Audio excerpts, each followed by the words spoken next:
بسم الله الرحمن الرحيم. يسبح لله ما في السماوات وما في الأرض، له الملك وله الحمد وهو على كل شيء قدير. هو الذي خلقكم فمنكم كافر ومنكم مؤمن، والله بما تعملون بصير. خلق السماوات والأرض بالحق وصوركم فأحسن صوركم وإليه المصير. يعلم ما في السماوات والأرض ويعلم ما تسرون وما تعلنون، والله عليم بذات الصدور. ألم يأتكم نبأ الذين كفروا من قبل فذاقوا وبال أمرهم ولهم عذاب أليم.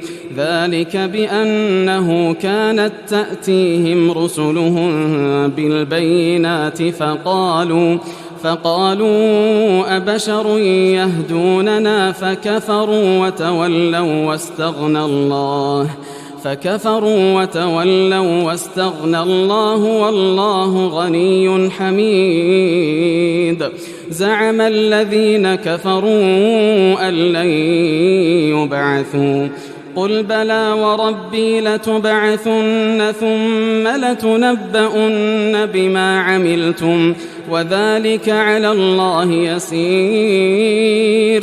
فآمنوا بالله ورسوله والنور الذي أنزلنا، والله بما تعملون خبير. يوم يجمعكم ليوم الجمع، ذلك يوم التغابن. ومن يؤمن بالله ويعمل صالحا يكفر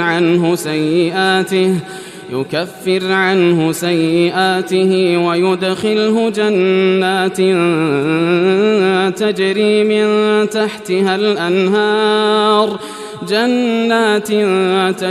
من تحتها الأنهار خالدين فيها أبدا، ذلك الفوز العظيم. والذين كفروا وكذبوا بآياتنا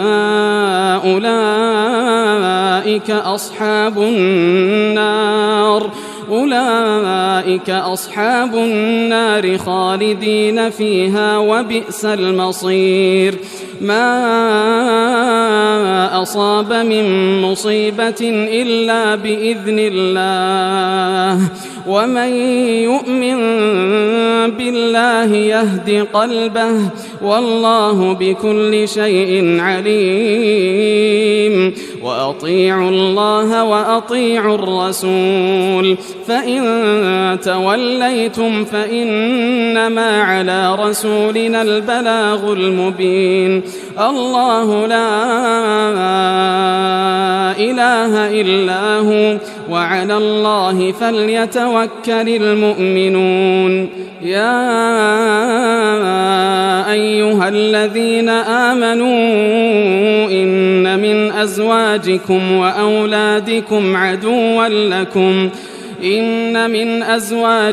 وأولادكم عدوا لكم فاحذروهم، وإن تعفوا وتصفحوا وتغفروا فإن الله غفور رحيم. إنما أموالكم وأولادكم فتنة، والله عنده أجر عظيم. فاتقوا الله ما استطعتم، واسمعوا وأطيعوا وأنفقوا خيرا لأنفسكم، ومن يوق شح نفسه فأولئك هم المفلحون. إن تقرضوا الله قرضا حسنا يضاعفه لكم ويغفر لكم، والله شكور حليم. عالم الغيب والشهادة العزيز الحكيم.